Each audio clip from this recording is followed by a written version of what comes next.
Hey guys, before we get into the setup of the coin program for the WS6 Master, I actually want to take you to a couple holes I dug today, just right now, with the same program, so you can have some proof that it does work. And then I'll show you a little recap, and then we'll get into the settings and how to do all that stuff. So it's only a couple live digs. No, it's not going to be a very long segment. So bear with me. Just check it out. I think you'll be pretty impressed. All right, so I got a 94-95 signal right here under this pine tree, which not too far away I found two $half. Well, I found one this year, and I found one a couple years ago too. So there might be another silver coin right here. I had to kick around the brush. So yeah, let's dig it. I cleared out the spot here. You can't hear it because obviously I don't have a speaker, but it's gonna be right in here. I'm gonna put you down here in a minute. I gotta dig this without I can't do it one-handed, so I'll be right back. All right, so I have not looked at it yet, but it is in this plug. Oh. So I don't know what it is. Let's unpeel it together.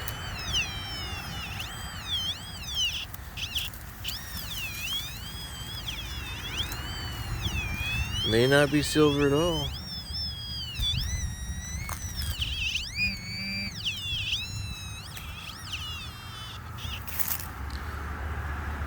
Uh-oh. There it is, whatever it is. It is not going to be silver. It's going to be a modern penny. But, hey, there's a coin. We found a coin.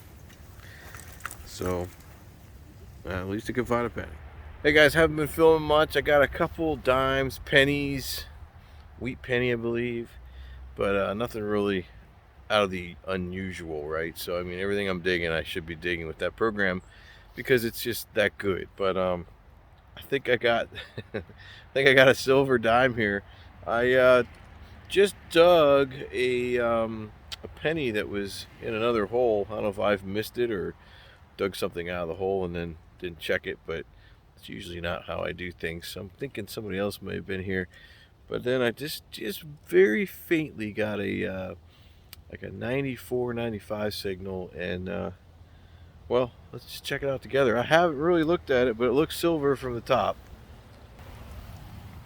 You can see it down there, a pretty good distance down there. Let's do the big reveal together, and it is going to be a silver dime. Looks like a Roosevelt. Sure enough. Well, that's pretty cool. Didn't expect that today. Well, there you go. Coin program doing pretty good today. Smoking out these dimes, but this is the first silver dime today. So maybe there's another one in here. This makes the 5th consecutive trip over to this hunted out place that I found silver. That's pretty cool. Here's another coin down here. Looks like another modern penny. So. Oh well. Alright guys, we have a signal right here that is in the 95-96 range. And it sounds really good. It's either going to be silver or probably a quarter. So fingers crossed. Might be silver.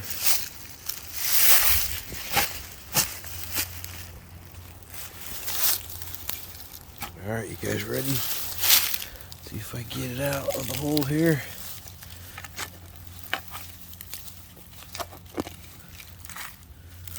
Hopefully it's not junk. Alright, let's see if we're out with the pinpointer.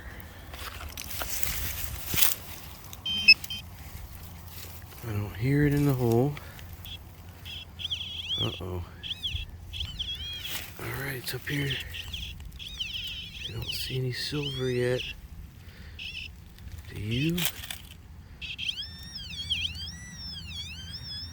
Oh man, it's gonna be in this clump. Let's see if we see any signs. You guys see any signs? I do right there. Look. Guys see it? It looks like it might be what we're looking for. What do you think? I'm trying to gingerly do this without dropping it. Oh, look at that. A Merc. Don't rub it, they say. Don't rub it. There she is, Lady Liberty. It's a beautiful coin. 2 silver today. It's crazy. Alright, you saw it here first. Let's keep going. Alright, and so here's the finale. Here's what I got with the WS6 Master after digging a few of those holes. Here is the recap, and then we'll get into the settings and how to set this up for you. Alright? Check it out. So I did pretty good today.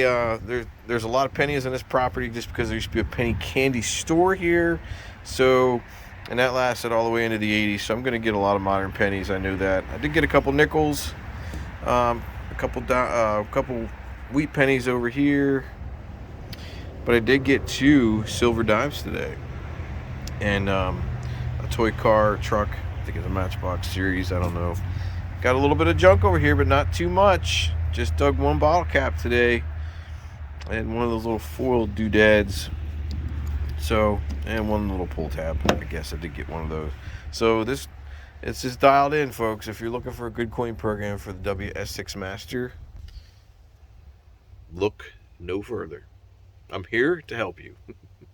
So give it a shot if you have the WS6 Master set up in the cool XL headphones. I just put out a video on the equalizer and how to set that up for your headphones as well. So give those things a look, and I'll put links in the description for those videos.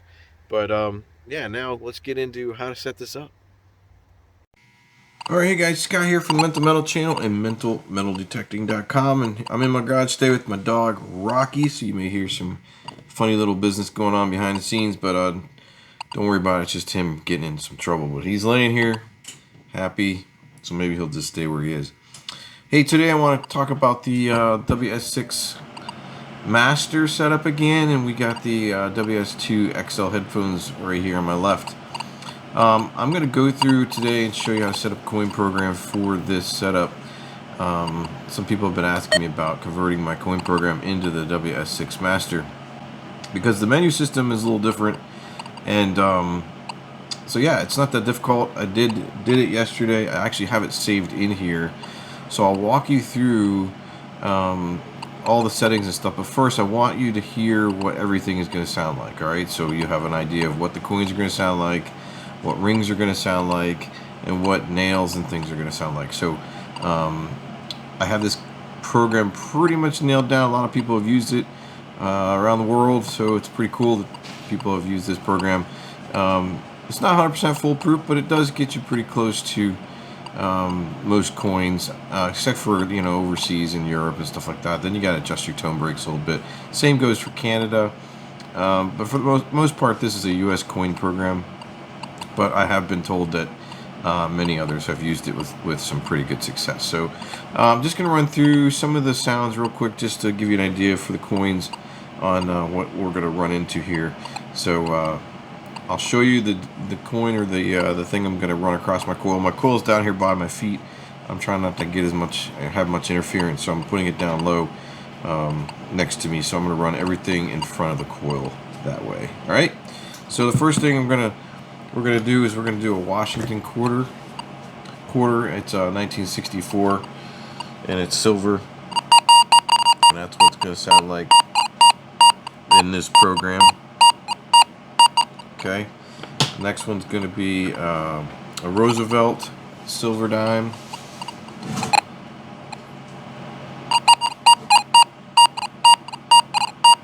I'm trying to hit the coil like I normally would here, but so that's what a dime sounds like, silver dime. Here is a war nickel that, you know, a lot of people don't realize they have some silver in them. So I think they're like 90% silver, but that is a silver war nickel. You know what? I guess I should, while we're doing this, I should hold up the puck so you can see the numbers. So let's go through this real quick. I have the big number display enabled.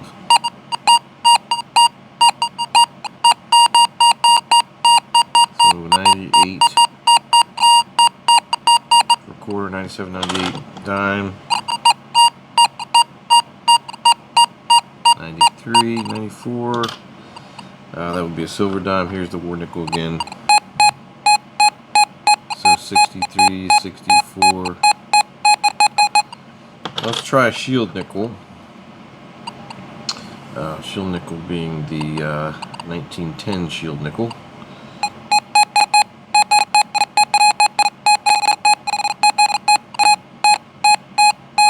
So 59. That's interesting to take note of. I'll tell you that here in a minute. Here is a very crappy Indian head penny. Very tore up. 83, 84.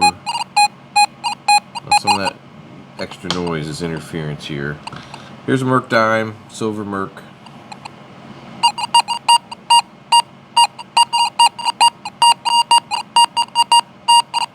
So 94, 95.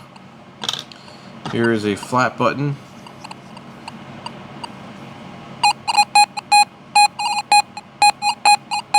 So hitting in the 70s, 75. Here's a regular quarter.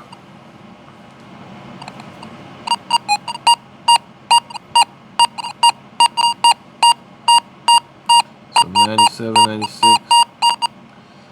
Alright, so now let's go into some things you would not expect to dig, but you still will with this program. I have a gold wedding band. This is my gold wedding band right here. You still get gold. You may not get every gold ring out there, but you'll get gold. Here is a tungsten ring.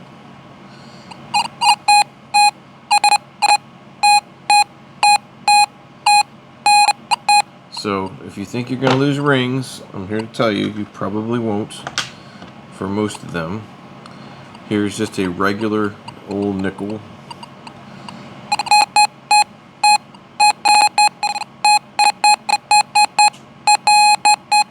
$60.61. Here is a buffalo nickel. One of my favorite coins of all times. 59. 60, or 59 for the most part. Yeah, 59, 60.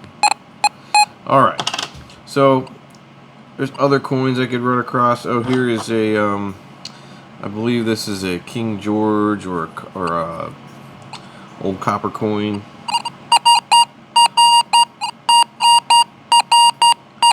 So around 91. So all your large cents, things like that will still hit.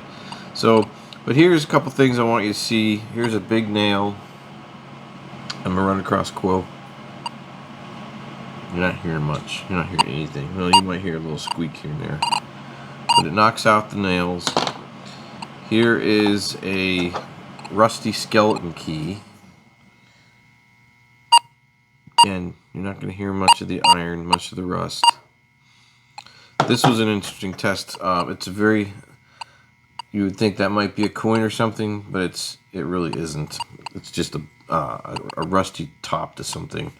But you would think maybe it'll hit because of the roundness. It wants to, but it's broken up. So I'm just giving you some ideas here on what you're going to hear with this program and what you're not going to hear with this program, okay? So now let's go into actually going through the settings. I know some of you guys are itching to know how I did this in the program. So it's pretty simple, honestly. I have some notes written here, so I'll go through them. But let's just go through the settings. I am using the Park program. So if you notice here on the screen, I don't want to. If you notice here on the screen, there is a little person next to the Park program in program number 5. That is an indication that I have a program saved off next to it. In the WS6 Master Setup, the menus, or in the puck itself, the menu, the custom programs are saved off right next to the program you're actually changing. So I kind of like it this way. It actually saves me a lot of time moving it around and stuff like that. But some people like to be able to put them in slots, empty slots. But with the WS6, you can't do that here. You got to do it this way, and that's just how it has to. Yeah, that's just the way it has to go right now. All right, so let's just let's go into how do you get into the menus. Well, you have two options here. You have your settings and you have your menu over here. So for settings, you know, I have my volume way up right now because you're listening to the earphones. But if we keep going around, I have audio type set at square. You can change that to PWM if you want, but I have mine set at square.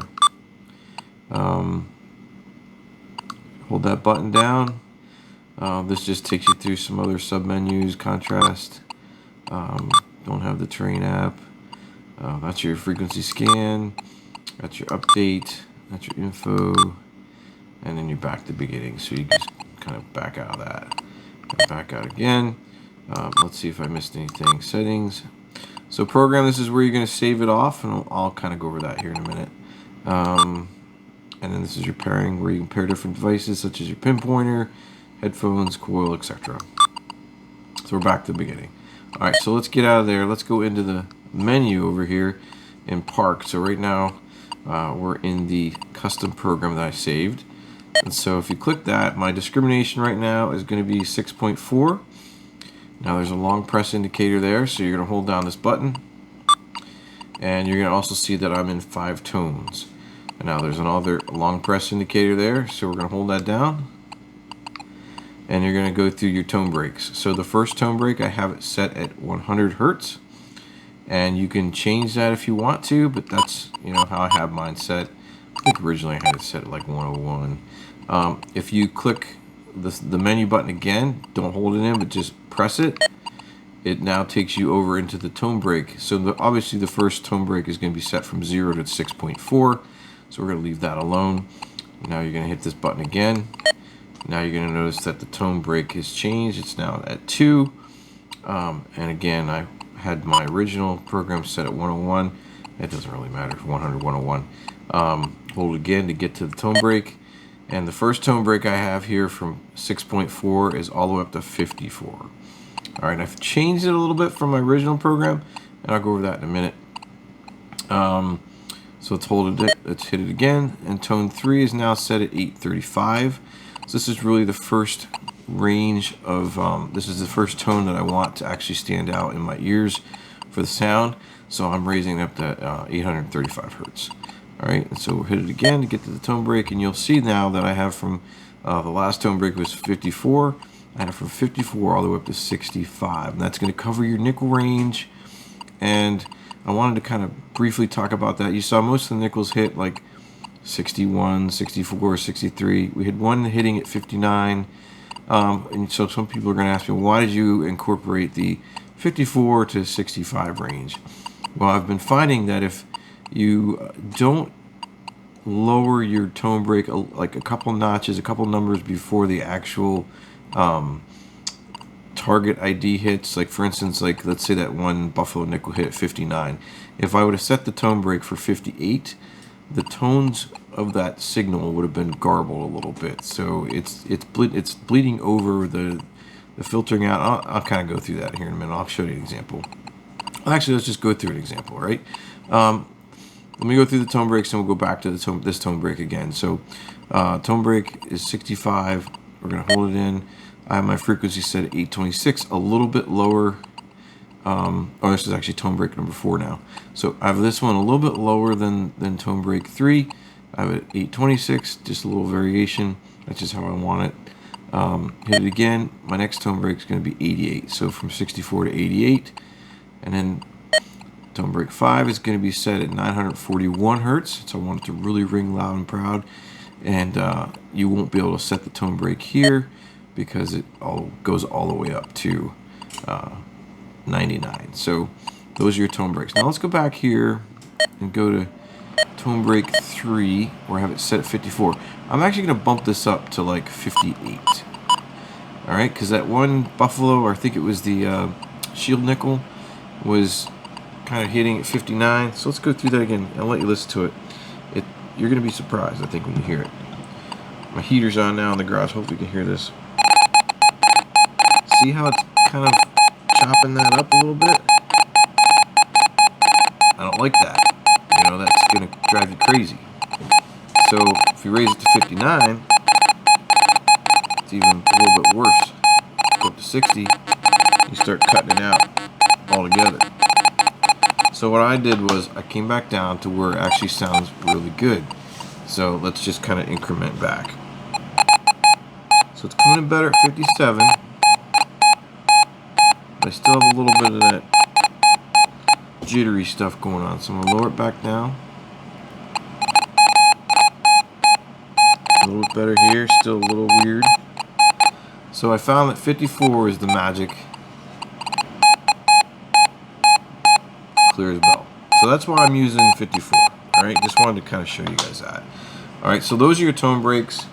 Again, tone break number 1 is at 101 hertz. Tone break number 2 is at 101 hertz. I just changed them to 101. Tone 3 is 835. Tone 4 is 826. And tone 5 is like 982. And the tone break is, tone 1 is from 0 to 6.4. Tone 2 is from 6.4 to 54. Tone 3 is from 54 to 64. Or is it? Did I make it 5? I think I changed it again. I'm looking at my notes. Yeah, I made it 65. And tone 4 is from 65 to tone break 88. And then obviously from 88 to 99 is tone break number 5. So there you go. Those are your tone breaks in a nutshell. Hopefully people can follow along with that. If not, send me a comment and I'll do something more specific. But let's keep going here. Let's get back out of the tone breaks. Go back out of there. And we're going to go down in the discrimination menu. My sensitivity right now I set at 93. My frequency shift is 3. I don't really mess with that. Iron volume I have at 1. My reactivity is 2.5. Now I tell people when I set this coin program up that I use anywhere between let's see, what do I have written down? My reactivity I use anywhere from like 2 to 2.5, but sometimes I will drop it down to 0 or 1 just to see if I can get more depth. So just keep that in mind. Going back down, audio response I leave at 4. Now some people like to hear the signals better, so they might bump it up to 5. That's your preference. And let's see, ground stable, and that's fine. So we didn't go into a couple other menus in the discrimination menu, so let's go in here again, hold that down. So my B caps I have at 2. I have written down that I typically will turn that down to 0 if I don't have a lot of junk or a lot of iron, but that's how you kind of help get rid of some of that iron by using your B caps. I do have a notch. I wanted to point that out. In my old program, I didn't have a notch. And this one, I found that if you want it to run a little cleaner, a little quieter, if you notch all the way up to 50, you're going to get rid of a lot of the you know, weird signals, nuances there. But you don't need the notch, all right? Notch just blocks that signal from your ears and headphones. But I do think it does clear up a little bit of those signals when you do get good tones. So that's, you use it at your own discretion. I'm actually going to use it for now and see how I like it, but I have tested it here in the garage and I do think it does make a little bit of a difference. Okay, so just wanted to make sure you guys are aware. And my silencer I have at 2. Now sometimes I will back that down to 0, but by default I'm using 2. And I think that is it. Yep. I don't think there's anything else I need to show you. It's very simple to do all this stuff. Once you mess around with this thing a little bit and know the menu, you know, with the hold down button menus that you got to know with the buttons. If you guys want to check out my equalizer settings, I've also changed those for the WS6 XL headphones. We can go into that real quick, and if you go to the volume, and you'll see that there is a equalizer setting there. It's a hold down feature. So hold down. And somebody did ask me, I think it was Ted from Ohio, asked me, do the equalizer changes you make save when you turn off the machine? Yes, this came back on the way I had saved it. So that is my headphone setup for the WS6 XLs. I just put a video out on how to do all this as well. So there you go. I mean, not much else to show you. I think that was pretty much it. Oh, we wanted to do one more thing. So let's say, for instance, I made some changes to this program, which I did. I changed a couple of frequencies to 101. And if I want to save it, all right, you go into the settings, you scroll through till you get to programs. Now you notice you have a hold down button there. Hold it down. It's going to ask you if you want to save it. You're going to hold it down again. You have another hold down option or indicator. Now it's going to ask you if you want to replace, no or yes with the check mark. You're obviously going to say yes. So I'm going to hit it, and now it's saved. And you'll see your person icon right there next to Program 5 Park. All right. So that's really all there is to it. I hope you guys can utilize this and try it out for yourself if you have the WS6 Master Setup. But pretty straightforward. It's pretty close to the same settings I have for the remote. Just a couple of slight variations since I've used the remote now a little bit. I want to use a couple different frequencies there and a notch. So those are really the only two differences. All right. All right, guys. Hopefully you got something out of this video. Hopefully you can set this coin program up. I hope you find all the crazy coins you're looking for. Until next time, I will see ya in another metal video. Thanks for watching.